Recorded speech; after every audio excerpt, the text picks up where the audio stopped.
Edward Hayes was out in his field when a blinding flash tore through the sky. No thunder, no sound, just pure light. Neighbors said he vanished right before their eyes. For 2 years, his farm stayed empty, the crops withered, and strange pulses of light kept flickering under the soil.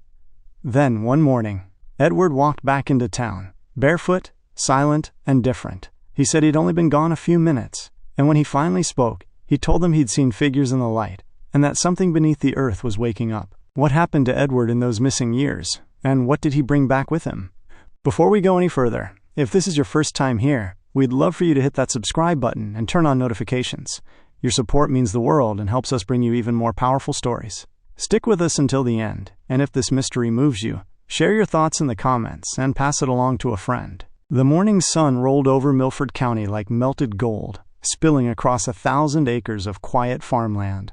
The air smelled of damp soil and diesel fuel, that thick, honest scent that only comes after rain. Thomas Hale leaned on his shovel, squinting toward the horizon. His land had been in the family for 3 generations. To him, every cracked fence post and every patch of dirt carried the memory of someone who refused to quit. He wasn't the loud type, barely spoke at the diner unless someone asked about his crops. Folks called him the last real farmer in Milford, partly out of respect, partly out of pity. That morning he noticed something strange. A shimmer, far beyond the wheat rows. It wasn't heat haze, not this early. It looked like the air itself was bending. He wiped his hands on his jeans, frowned, and muttered, must be the sun messing with me again. By noon, the sky had gone heavy, not stormy, just dense.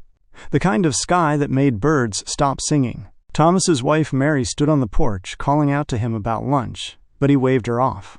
He'd been fighting an issue with his irrigation lines for days, some odd electrical fault that made the sensors flicker at night.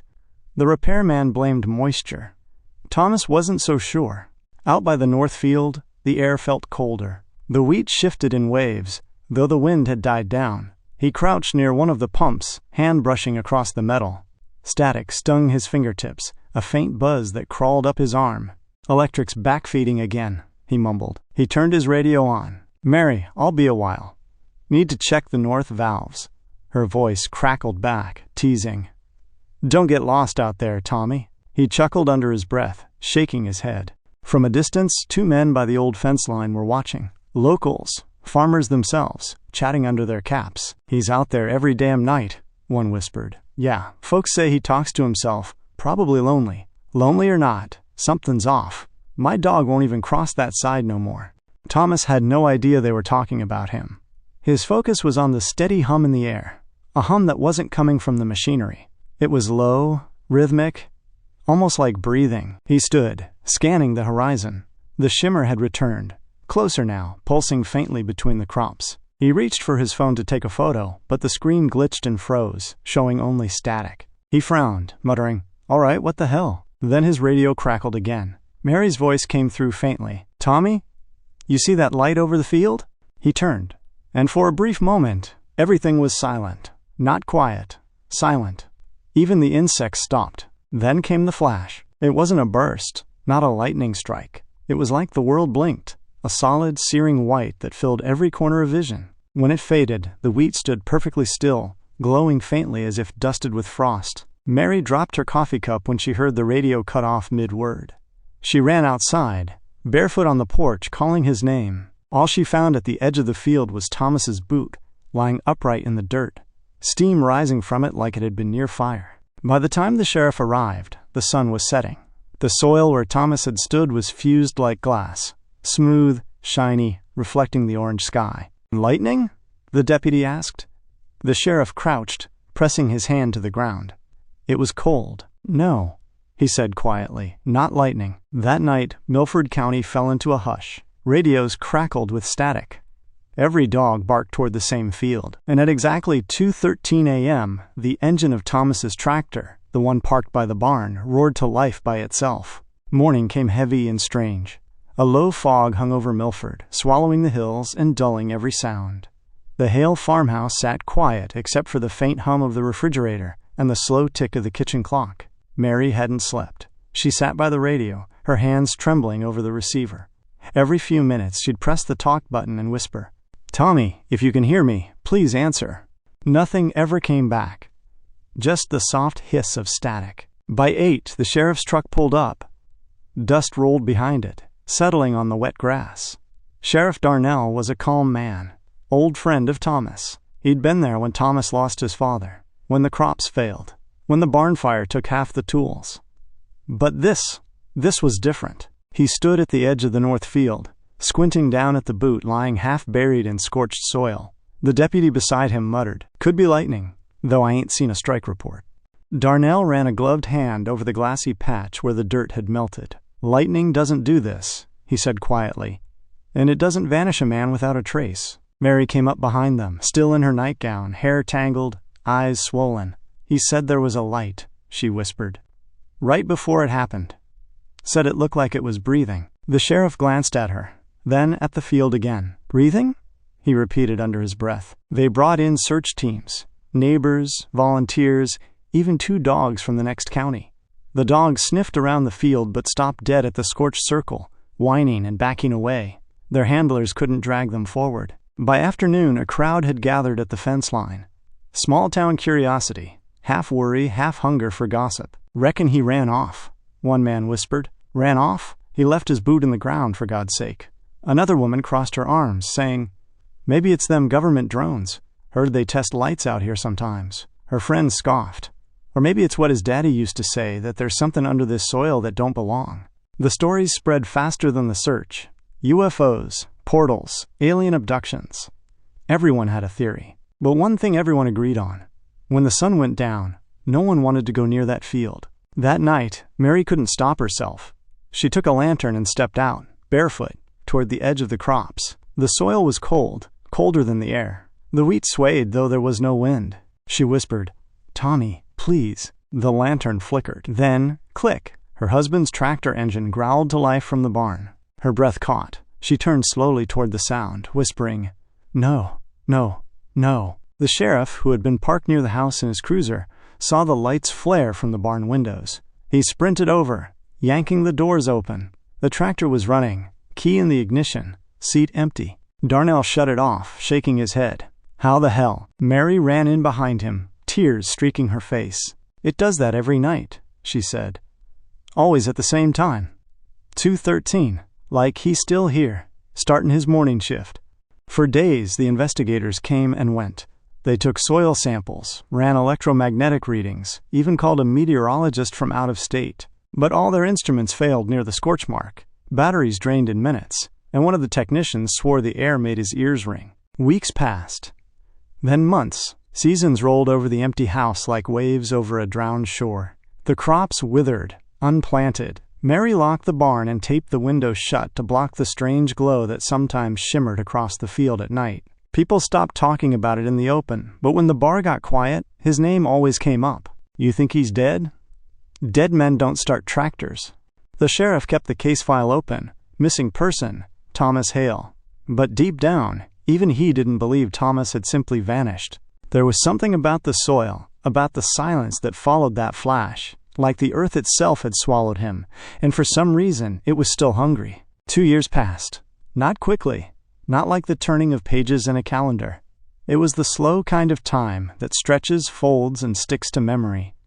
The Hale farm grew wild. Weeds swallowed the fences. The barn roof caved in, and the field that once shone gold now stood gray and empty. Mary moved into town, though she never sold the land. Folks at the diner said she still drove out there every month, parked by the old gate, and just stared. No one ever asked why. Then one misty evening, Milford got quiet again. The kind of quiet that feels wrong, like the world holding its breath. The power flickered across town. The air smelled faintly of ozone, and a soft tremor rolled underfoot, subtle enough to make coffee cups rattle. Sheriff Darnell was halfway through his nightly patrol when his radio crackled with static. Then a voice, broken, distorted, but unmistakably human. "This is Thomas Hale requesting." The sheriff froze. He turned up the volume. "Thomas, repeat that, son. Where are you?" Silence. Then a single word, trembling through the static. "Home." Darnell hit the gas so hard, the cruiser fishtailed on the gravel road. As he tore through the valley, he saw it, a faint glow flickering across the old Hale property, exactly where Thomas had disappeared. When he reached the gate, his headlights caught something moving. Slow. Stumbling. A man. walking barefoot along the dirt road, clothes torn, face pale as moonlight. The sheriff slammed the brakes and stepped out, hand hovering near his holster until he recognized the figure. "Thomas," he whispered. The man stopped, blinking into the beam of the flashlight. His voice cracked, weak and uneven. "Darnell?" The sheriff lowered the light. "Jesus. Thomas Hale. You're alive." Thomas just stared at him. His beard was thick but not overgrown. His shirt, the same one he'd worn that night, was clean, not aged, not faded, like it had been washed in light instead of water. They brought him into town, quiet as ghosts. Mary fainted the second she saw him. When she came to, she touched his face and whispered, "You're cold." Doctors ran every test they could. His vitals were off. Heart rate 40 beats per minute. Body temperature 91. Pupils dilated like he'd been underground. But there was no sign of starvation, no injury, no trauma. When asked where he'd been, he gave the same answer every time. "It wasn't 2 years," he said softly. "It was 2 hours." Nobody believed it at first, but Thomas wasn't confused. Not exactly. He just looked displaced, like he'd seen something his brain hadn't caught up to yet. The press tried to corner him, but Darnell shut it down. Milford wasn't big enough for media chaos. Still, people talked. They always talked. At the diner, 2 men whispered over coffee. "He don't even blink right. You seen his shadow? It's lighter than it should be. I swear to God, that man came back wrong." Thomas didn't go back to the field. He couldn't even look at it. Every time he caught a glimpse of the north side through the window, he'd flinch, hand twitching toward his chest like something was pulling at him from a distance. At night, he'd wake up gasping, drenched in sweat, muttering, "They said I could go home, but I don't think they meant here." Mary tried to help. She made him tea, left the light on, stayed up reading near him.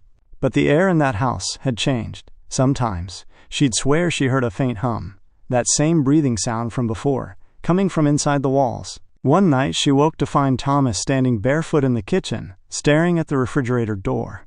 It was humming faintly, vibrating. He whispered, "They're close." She asked, "Who?" He turned, his eyes wet and distant, and said, "The ones who took me." Darnell visited a few days later, sat him down with a cup of black coffee, and asked again where he'd been. Thomas hesitated for a long time, fingers tapping the table like counting seconds. Then he said, barely audible, "They don't live where time works." It felt like minutes, but I saw seasons pass in their eyes. Darnell stared at him. "Who are they, Thomas?" Thomas looked past him, out the window, toward the field, his jaw clenched. "You don't want to know, Sheriff." The sheriff pressed further, but Thomas only repeated one line. "They told me to come back when the lights return." It was a strange thing to say, easy to brush off, until people in town started reporting flickers in the night sky again. And every single time, the clock in Thomas's kitchen stopped at 2:13 a.m. The following week, Thomas barely spoke. He sat by the window most days, a blanket around his shoulders, eyes locked on the empty horizon. Sometimes he'd whisper something under his breath, too soft to catch. Mary stopped asking questions. She could tell his mind wasn't fully back from wherever he'd been. He'd flinch at reflections, twitch when the fridge clicked on, stare at his own hands like they didn't quite belong to him. One night, rain fell heavy against the tin roof, that steady, hypnotic rhythm that used to lull them to sleep. But not this time. Mary found Thomas standing in the hallway, staring into the mirror that hung beside the door. "Tommy?" she said quietly. He didn't answer. He just stared at his reflection, face blank, eyes hollow. Finally, he whispered, "That's not me." Mary's heart dropped. "What are you talking about?" He blinked slowly, turning toward her. His voice was trembling, but calm, almost apologetic. "When I was there, I saw people in the fields. They looked like us, just working, plowing, planting. Same faces, same clothes. But they moved wrong. Too smooth, too quiet." He rubbed his temples, as if trying to pull the memory out. "I called out to one. Thought it was Jacob from the next farm over. He turned, but his face." Thomas's voice cracked. "It was mine, Mary. Same scar, same eyes, but no light in them. Just empty." Mary tried to comfort him, saying it was a dream, a trick of light, but he shook his head violently. "No, they knew my name before I said a word. They said they'd been waiting for me, that I'd been chosen to replace the one that left." He looked at her then, tears forming in his eyes. "But I am the one that left, Mary. So who did they mean?" The room went still. Rain drummed harder on the roof. Later that night, the sheriff returned. He'd been keeping an eye on Thomas ever since the strange lights had started showing up again. When he entered the house, the air felt colder, almost damp. The smell of wet earth hung heavy, though the windows were shut. Thomas sat at the table, hands clasped, staring at a cup of untouched coffee. Darnell sat across from him, sighing. "Mary says you've been seeing things again. You want to tell me what's going on?" Thomas didn't look up. "I already did." "Then say it again," Darnell pressed. Thomas's lips trembled. "They said the harvest is almost ready." The sheriff frowned. "The harvest?" Thomas nodded, whispering. "They're not planting crops, Sheriff. They're planting us." The silence that followed felt alive, like the walls themselves were listening. Darnell leaned forward, his tone soft but firm. "Where were you, Thomas? Tell me straight." Thomas's fingers dug into the table. "It wasn't a place. It was like standing between two mirrors that never stop reflecting. Every direction you turn, there's another you, doing something you haven't done yet. And they don't blink." He shuddered, running a hand through his hair. "When the flash came, it didn't burn. It peeled everything away. I could see sound, Sheriff. I could hear light." Darnell exhaled slowly. "You need rest, son. Whatever you saw." Thomas slammed his fist on the table, trembling. "You think I'm crazy? Go to that field tonight and see if you can hear it breathe." The sheriff froze. Mary stood at the doorway, tears in her eyes. "He hasn't slept in 3 days," she said softly. Thomas's voice dropped to a whisper. "I can't sleep. Every time I close my eyes, I see the others, standing there, watching me. They don't move until I dream. And when I wake up," he looked up at them both, his eyes hollow. "They're closer." No one spoke for a long time. The rain outside slowed to a drizzle, and a faint vibration hummed through the floorboards, soft but rhythmic, like distant footsteps underground. Thomas looked toward the north field through the window, his expression distant, defeated. "They'll come for me again," he murmured. "And this time, I don't think they'll let me leave." Darnell glanced at Mary, whispering, "Keep him inside tonight." But even as he said it, the sheriff knew, deep down, that whatever took Thomas Hale wasn't finished with him, and the lights in the distance were already starting to flicker again. For weeks, the town couldn't stop talking. Everyone had their own version of what happened to Edward Hayes. Some swore he'd been abducted by the government. Others said he was chosen, handpicked by something not of this world. But Edward, he stayed quiet. He barely spoke, barely ate. He'd walk through his fields before sunrise and stand there for hours, hands in his pockets, staring at the earth like he was waiting for it to breathe again. Sometimes he'd whisper under his breath, counting, always from 1 to 7, and then he'd start again. The sheriff wanted to leave it alone, but the press wouldn't stop. Scientists came with their gadgets, journalists with their cameras, priests with their crosses. And somewhere between all that noise, Edward cracked. The confession. It happened on a cold morning in November. The town hall was packed. Reporters, locals, even a few soldiers. Edward sat at the front, shoulders hunched, hat twisted in his hands. They asked him to tell everything, from the beginning. And so he did. He spoke slowly, voice trembling at first, then growing steadier, like he was remembering something both sacred and unbearable. He said the night he vanished, the flash wasn't lightning. It was a soundless wave of light that swallowed him whole. He felt weightless, then heavy, then nothing. When he opened his eyes, he wasn't in his field anymore. He was standing on a flat, endless plain, gray skies, no wind, no smell. Just silence so thick it pressed against his chest. And in the distance were 7 figures. They weren't human, not exactly. Tall, glowing faintly, like heat rising off metal. They didn't move, didn't breathe, but somehow they spoke, not with mouths, but directly into his mind. They told him the world was thinning, that something below the surface was dying, and the earth was sending out pulses, calling for help. He said he didn't understand at first. He was just a farmer. But they showed him things, memories that weren't his, cities crumbling, fields turning to dust, a pulse, like the one that swallowed him, spreading from deep underground. And then one of them reached out, touched his forehead, and said, "Remember the seed." The room was silent. Even the reporters forgot to write. Edward sighed when he woke up again. He was back in his field. 2 years later, though for him, it had felt like minutes. The crops around him were dead, but the soil beneath was warm. He dug for hours until he found it, a small, smooth stone glowing faintly, like something alive. He kept it hidden, buried under the floorboards of his barn. That night, he took it out and placed it in the soil, and by morning, a single stalk had grown, tall, golden, and humming softly like a heartbeat. The same flash of light he'd seen before flickered in the distance, but this time, it didn't take him. It simply watched. People in the hall began whispering. Some were terrified, others fascinated. One woman shouted that he was possessed. Another said he was chosen. But Edward just smiled weakly and said, "I think they didn't take me to punish me. They took me to warn us." He stood, pulled a small cloth from his pocket, and unfolded it on the table. Inside was the seed, no longer glowing, but heavy and gray, like it had gone dormant. "Whatever's coming," he said quietly, "it starts in the ground."